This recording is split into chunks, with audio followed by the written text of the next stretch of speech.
आप सभी को जय माता दी। काफी लोगों का सवाल आया है कि भाई हमारी कुल देवी को बांध दिया है, हमारी शक्तियों को बांध दिया है, हमारी सिद्धि या सवारी को बांध दिया गया है, क्या करें, कैसे खोले। कितना भी बड़ा बंधन हो, किसी भी शक्ति का बंधन क्यों ना हो, विशेषकर कुल देवी का बंधन होता है तो सभी शक्तियों का बंधन हो जाता है। अब बंधन का मतलब क्या होता है कि क्या उनको जंजीरों से बांध दिया जाता? नहीं, उसको वचनों में लेके, जैसे माता रानी है, आप सेवा करते हो, आपके पास छोटी एनर्जी है, अभी शुरुआत हुई है, और मेरे जैसे के पास किसी के पास बड़ी एनर्जी है, तो जब उसको पता चल जाता है कि ये व्यक्ति साधना कर रहा है, तो जलन के कारण, ईर्ष्या के कारण मैं आपकी देवी को वचनों में ले लेता हूँ कि माता रानी आपको इसके घर में नहीं जाना बस। और माता रानी कहीं ना कहीं, क्योंकि मैं माता को ज्यादा अच्छे से जानता हूँ, पुराना सेवक हूँ, तो कहीं ना कहीं माता रानी मेरे कहे अनुसार और मेरे दिए भोग पर चलकर अपने वचनों में आ जाती है, और फिर आप चाहकर भी माता रानी को नहीं बुला पाते। तो ऐसे बोलते हैं कि घर का बंधन है, देवी का बंधन है, शरीर का बंधन है, कुछ ऐसी चीजें वचनों में लेकर, दुआई देकर की जाती है। तो आज आपको एक ऐसी चीज बताऊंगा, अगर आप लोगों ने ये कर दिया, विशेषकर नवरात्रों में अगर आपने ये काम कर दिया, तो आपकी शक्तियों को खुलने से कोई भी नहीं रोक सकता। आपके ऊपर चाहे किसी भी देवी देवता की शक्ति, सवारी, सिद्धि आती हो या कुछ भी होता हो, क्या करना होगा, जैसे ही नवरात्रे आए, नवरात्रों में हर रोज ये काम करना है। माता रानी की जो भी प्रतिमा आपके घर में है विराजमान करवाओ, दीपक जलाओ, दीपक जलाया, उसके बाद आपको माता रानी का एक विशेष भोग लगाना है। कौन सा भोग होगा? गेहूं का आटा, थोड़ा सा गुड़ और गाय का घी, जिसे हम एक प्रकार से कहते हैं हलवा टाइप तैयार करते हैं ना, हलवा माता रानी को भोग लगता है, उस टाइप में तैयार करना। और सिर्फ बिल्कुल थोड़ा सा कोशिश ये करनी कि एक लड्डू जितना बन जाए, बस एक छोटा सा, कोई पेड़ा, लड्डू, जो भी आपके पास अवेलेबल हो सके, सिर्फ इतना ही बनाना है, और वो भोग आपको माता रानी को लगाना है, अर्पित करना है। दीपक जल रहा है, माता रानी विराजमान है, लड्डू का भोग लगा दिया गया है। अब आपको अपने संकल्प में बताना है माता रानी को कि मुझे क्या चाहिए। राइट हैंड में जल लेंगे और प्रार्थना करेंगे, हे जगत जननी जगदम्बा माता, कुल देवी का पता है तो बोल दो कि माँ आप मेरी कुल देवी हो, माता दुर्गा मेरी कुल देवी है, माता काली मेरी कुल देवी है।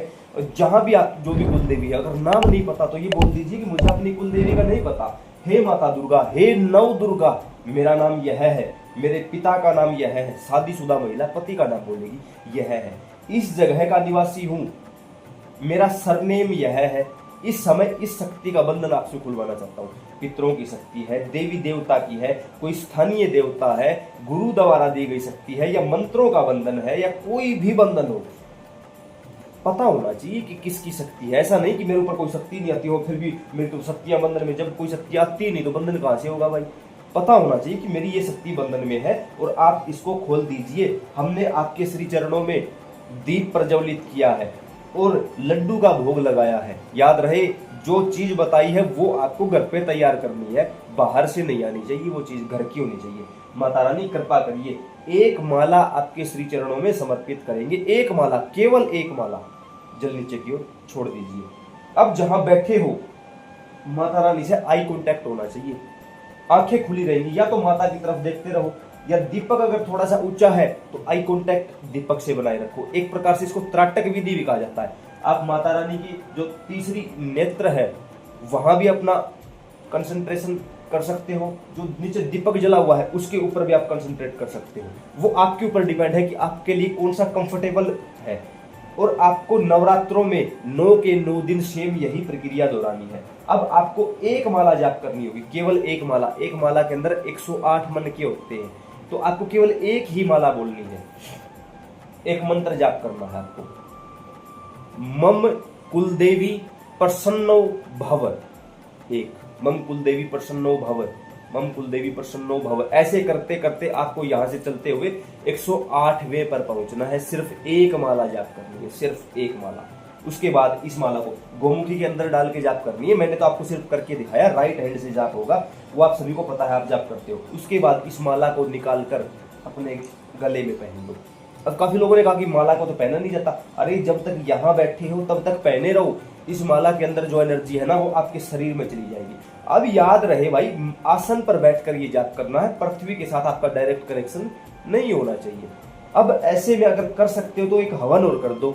108 आहुति लौंग रख लो अपने पास, लौंग 108 लौंग गिन के रखो अपने पास, और उसमें मम कुल देवी प्रसन्नो भव स्वाहा हवन करो। और कुछ नहीं है, कपूर रख लो, यूट्यूब पे सर्च करो, खुद से हवन कैसे करें, अशोक कुमार वीडियो, हमने वीडियो बना रखी है, सब देख के समझ जाओगे। ये हवन कुंड है हमारा, इस पर हमने छोटा सा कपूर का टुकड़ा रखा, उसको जला दिया। साथ में थोड़ा सा घी रख लो, एक लौंग उठाई, एक लौंग, केवल एक, थोड़ा सा घी में डुबोया। मम कुल देवी प्रसन्नो भव स्वाहा, हवन कर दो। 108 आहुति हवन हाथों हाथ इसके पास चला गया, माता रानी के पास। माता रानी को संकल्प के माध्यम से पता चल गया कि आप क्या चाहते हो। माला आपके गले में पहले से ही डली हुई है, माला की पूरी एनर्जी शरीर में, हवन की एनर्जी आपके पास। जो नेगेटिविटी थी, जो बंधन था, जो कहीं वचनों में लिया गया था, वो भोग के जरिए हमने खुलवा दिया उस चीज को। तो 9 के 9 दिन अगर आप ये काम करते हो तो हर प्रकार से आपकी शक्ति सवारी, आप देखोगे तीसरे या चौथे दिन आपके शरीर में हलचल होनी शुरू हो जाएगी, वो एनर्जी एकदम से जोर पकड़ेगी और पूरी तरह से नवरात्रों की हो सकता है 8वें या 9वें दिन तो वो सवारी दोबारा आपके शरीर पर आकर दोबारा से बोल जाए और बता भी देगी कि उस व्यक्ति ने बंधन करवाया था, उसने मुझसे ये वचन लिया था, उसने मेरा ये भोग दिया था, तुरंत बोल जाएगी। ये काम किया, उसके बाद यहां से उठने से पहले अपने राइट हैंड में दोबारा से जल लेना है, प्रार्थना करनी है, हे माता रानी आपने आज का जो संकल्प पूरा करवाया इसके लिए हम आभारी हैं। कृपा करके जिस प्रकार बिना किसी रुकावट के संकल्प पूरा हुआ है उसी प्रकार बिना किसी रुकावट के मेरी शक्तियां भी मुझे वापस दे दीजिए, मेरी सवारी को खोल दीजिए। ये बोल के जल नीचे की ओर छोड़ दो। अब ये जो माला थी आपके पास, इस माला का जो सुमेरु है उसको जल में डुबो और इस माला को दोबारा से गोमुखी के अंदर रख के अपने पूजा स्थान पर विराजमान करवा दो। माला भी शुद्ध, आप भी शुद्ध, मंदिर का वातावरण भी शुद्ध। उसके बाद जो आपने जल रखा हुआ है, ये जल पूरी तरह से मंत्रित है, सिद्ध हो चुका है। इस जल को खुद पी जाओ। यहाँ से उठने के बाद, यही बैठे बैठे नहीं, यहाँ से उठने के बाद इस जल को खुद पी लो। क्या होगा, अगर अंदर आपके कोई मलिनता गई है, कोई नेगेटिव कण है या घर का कोई पितर ही प्रेत रूप में आपके साथ चल रहा है, वो बाहर हो जाएगा। सारे शरीर के रोग नष्ट हो जाएंगे, क्योंकि ये मंत्र द्वारा अभिमंत्रित तपपूत जल है। ये अंदर जाके अंदर का वातावरण को पूरी तरह शुद्ध करके आपको निखार देगा, हर प्रकार के रोग से निजात दिला देगा। 9 दिन यह काम करिए, फिर देखिए चमत्कार ना हो तो बोलना, पूरी तरह से आपकी शक्तियां ना खुले तो बोलना।